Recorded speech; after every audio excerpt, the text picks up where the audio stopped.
Do you think? Oh, well, let me rephrase that. How do you think, if I would ask you in, let's say, 10 years, your role as a design educator will have changed? The technology component is definitely going to be a part of it. Um, my my biggest sort of internal dialectic right now is the need for the traditional skill sets versus all the shortcuts that technology can provide. Hmm.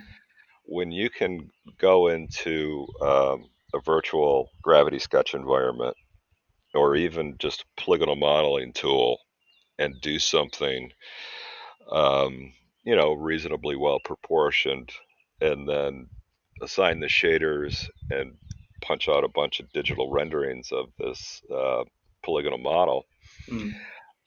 without drawing. If you can do all that without drawing, then why are we teaching drawing? Hmm. So this is my biggest kind of personal internal debate, um, and I, I I keep asking myself why I'm doing it because I think that is really critically important to the quality of student that we turn out at CCS. If all these kids in this last year that did these outstanding projects for FCA, for Cadillac, and now the Mach-E, if those students didn't know how to draw in the first place, I'm certain, there's no way of proving this, of course, Mm.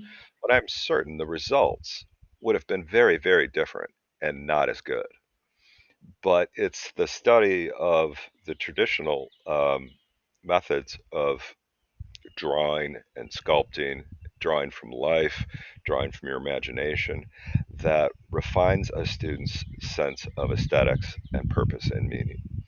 And without that, I think it becomes kind of an empty shell, that, you know, that anybody can do, and that's fine. Maybe anybody will, but when you go to the store to buy a suit, are you going to, buy one that, or just, make it yourself if you feel like there's software available to design a suit, or are you going to go to Tom Ford if you can afford it?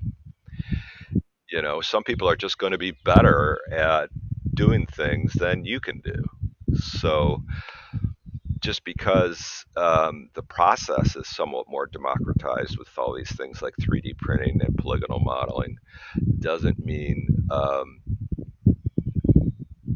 that it will undermine the question of choices and tastes for people who are more discerning in their purchases and where they put their money.